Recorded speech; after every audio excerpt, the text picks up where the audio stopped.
প্রায় ৯ ঘন্টা অবরুদ্ধ থাকার পর মঙ্গলবার সন্ধ্যা 7:30টার দিকে milestone school and college campus ছেড়েছেন সরকারের 2 উপদেষ্টা। শিক্ষার্থীদের 6 দফা দাবি নিয়ে আগামীকাল শিক্ষার্থী প্রতিনিধিদের সাথে সরকারের আলোচনা হওয়ার কথা রয়েছে। বিমান বাহিনীর একটি প্রশিক্ষণ বিমান সোমবার দুপুরে রাজধানীর উত্তরায় মাইলস্টোন স্কুল অ্যান্ড কলেজের একটি ভবনে বিধ্বস্ত হয়। এই ঘটনায় হতাহতের যে তথ্য দেওয়া হচ্ছে তার চেয়ে কয়েক গুণ বেশি শিক্ষার্থী মৃত্যুবরণ করেছে বলে দাবি প্রতিষ্ঠানটির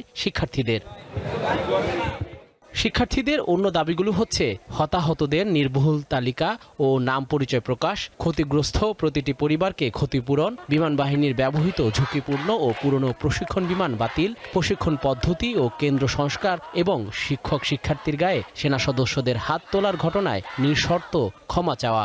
দাবি আদায়ে মঙ্গলবার সকাল থেকে মাইলস্টোন স্কুল অ্যান্ড কলেজ ও পাশের সড়কে জড়ো হয় শিক্ষার্থীরা।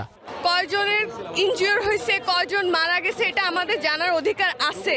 এখন সংখ্যা লুকিয়ে লাভ নেই, কজ এখন সংখ্যা লুকালেও পরে যখন ক্লাস শুরু হবে, যখন স্টুডেন্টস আসবে না, তখন এটার কাউন্ট আমরা পেয়ে যাব। স্টুডেন্টদেরকে বাঁচানোর জন্য যখন টিচাররা ওদের কাছে গেছিল, প্রিন্সিপাল স্যারের গায়ে হাত তুলছে, ওইখানে আরো অনেক টিচারদের গায়ে হাত তোলা হয়েছে। ছোট ছোট পোলাপেন মারা গেছে, ওইটা আপনার ট্যাকেল না দিয়ে আপনি আমাদের এভাবে মারছেন কেন? কি জন্য? আমরা এটা প্রশাসনের জবাব চাই। সকাল 10:30টার দিকে বিমান বাহিনীর যুদ্ধ বিমান বিধ্বস্তের ঘটনাস্থল পরিদর্শনে যান শিক্ষা উপদেষ্টা, আইন উপদেষ্টা ও প্রধান উপদেষ্টার প্রেস উইংয়ের সদস্যরা।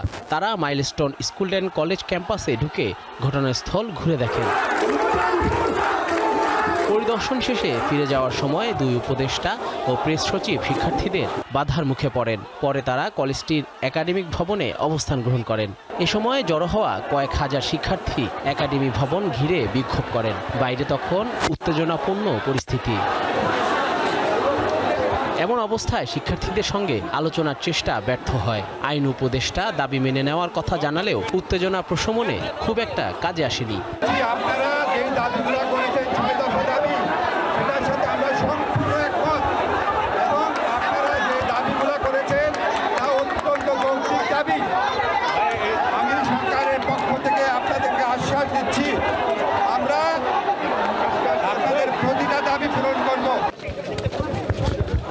বিকাল 3:45টার দিকে ব্যাপক পুলিশ প্রহরায় উপদেষ্টারা বের হওয়ার চেষ্টা করেন।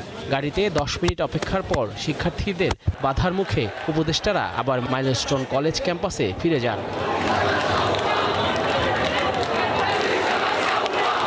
শিক্ষার্থীদের প্রতিনিধি দলের সঙ্গে বুধবার বৈঠক হওয়া সত্ত্বে সন্ধ্যা 7:30টার দিকে মাইলস্টোন স্কুল অ্যান্ড কলেজ থেকে বের হন 2 উপদেষ্টা ও প্রেস সচিব। একটা মিটিং হবে আগামীকাল সকাল 10টায়। ছাত্রদের 5-6 জন প্রতিনিধি যাবেন। সেই বিষয়ে তাদের দাবি দেওয়া আরো কিছু থাকলে সেটাও হয়তো মেনে নেবেন আলোচনার প্রেক্ষিতে। জহিরুল হোসেন, দীপ্ত সংবাদ, ঢাকা।